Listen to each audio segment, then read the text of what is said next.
This is a short video to explain Openai's own model that they just put out. All we want is to give you some basic point of what are its characteristics. Well, this model incorporates reasoning, the chain of thoughts to the answers. So, instead of giving you the answer immediately as standard models of GPT-4, Clo or Llama of Meta, it thinks several times, it decomposes the problem.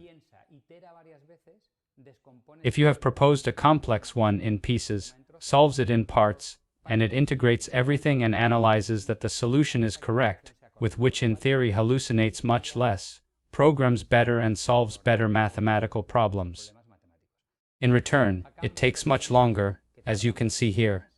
Here's the model, the O1, which is the big one, and then they give you an option that's called O1 mini, which they say goes very well for programming and for some task that does not require access to very extensive data at the time of reasoning, for mathematical problems and such, and which is quite faster, as you can see, and it's also much cheaper. That's the other problem, it's much more expensive by token, the O1 than the GPT-4. And here you can compare it, for example, with how long Claude 3.5 Sonnet takes, which is an anthropic model, or the GPT-4, or the GPT-4 mini. You can also compare for mathematical problems, to make programming code, and to answer questions of doctorate level.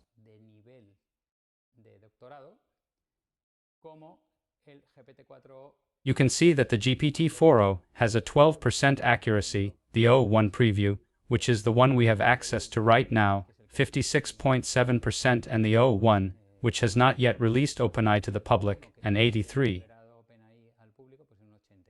For programming, it goes from 11 to 62 and 82. And for the questions of doctoral type, we see that it goes from 56 to 70 more or less, with the comparison also with a human expert. That is, in theory, it responds better than a human expert. As a summary, what we know about these models, the O1 and the O1 mini, is that they incorporate reasoning of the solution before producing it. Thus, it changes the shape of doing prompts.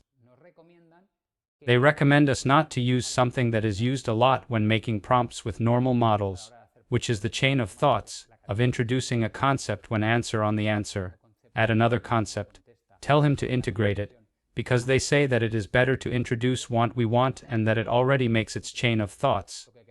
And on the other hand, we don't need to add much redundancy, that with normal models comes very well. No contradictory information, but complementary and even redundant information to reinforce what we want. Here they say that it is not necessary. It's useful for programming math and reasoning complex, but it is much slower and more expensive. For many tasks, when this new model fully releases, it will still be interesting to continue to use the GPT-4o, which is much faster and cheaper. So, you have to choose very good when you use it. When you want to program a complete system, a complex system, or to make a very deep reasoning about something, it will be interesting to use this model, and for other things will not be necessary, and we can use the simplest models like Openai's GPT-4o, or Anthropic's Claude 3.5 Sonnet. And with this, I end the video, where I told you the features from the Openai O1 model.